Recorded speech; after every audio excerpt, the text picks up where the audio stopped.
अगर आपने इस वीडियो पे क्लिक किया है तो आप बिल्कुल सही जगह पे आए हैं और जाहिर सी बात है आपके अटेम्प्ट्स कट ऑफ के आसपास ही होंगे।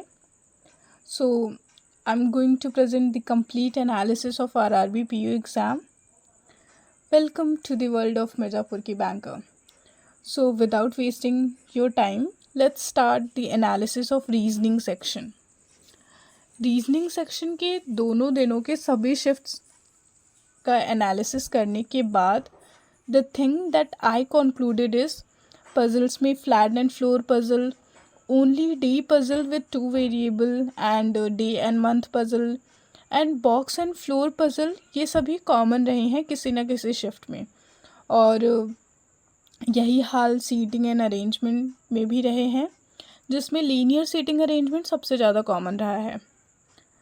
और मिससेलेनियस क्वेश्चंस की बात करें तो इन सभी टॉपिक्स से क्वेश्चन पूछे गए हैं।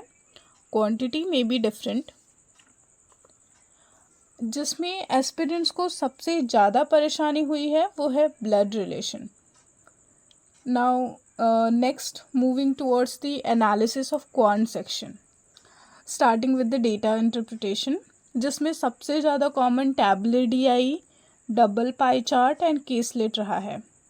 And if we talk about arithmetic section तो इसमें सबसे ज़्यादा common question number system, trains and partnership के थे। And these miscellaneous topics are asked in every shift.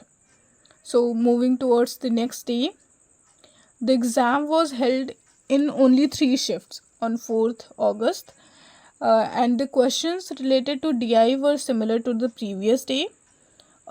और अगर अरिथमेटिक की बात करें तो सभी शिफ्ट्स में जो कॉमन टॉपिक्स थे वो हैं profit loss, time and work, age, train and boat and the miscellaneous questions were same as the previous day. Now let's come to the very important section that is cut off. According to the analysis some shifts were very tough.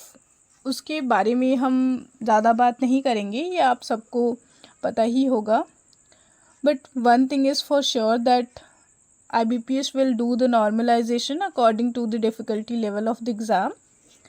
लेकिन एक और factor जो cut off को decide करेगा वो है vacancies in the particular state. So it is difficult to estimate the exact cut off every state, but cut off will be around 52 + 3 और -2 means the cutoff will be in the range of 50 to 55। and for more clarity हमने attempts को 3 category और 2 सब category में divide किया है। In the first category वो student हैं जिनका अटेम्प्ट बिलो और इक्वल टू 50 है। इसमें अगर आप इजी शिफ्ट में हैं तो आपको बहुत मेहनत करने की ज़रूरत है और आप लोगों को अपकमिंग प्रीलिम्स एग्ज़ाम की प्रिपरेशन करनी चाहिए। और अगर आप moderate to high level shift में हैं तो भी आपके चांसेस कम है सिलेक्शन के, but you are very near to cut off. You must work on your speed and accuracy for further exams.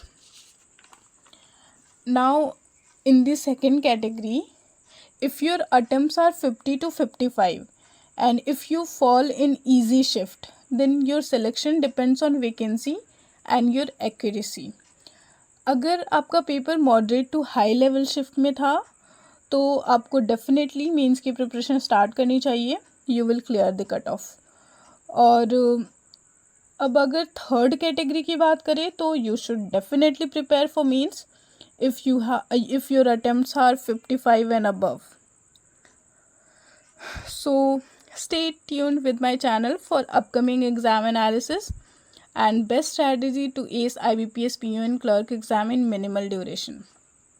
Thanks for watching. Do like, share and subscribe. May the God bless you all.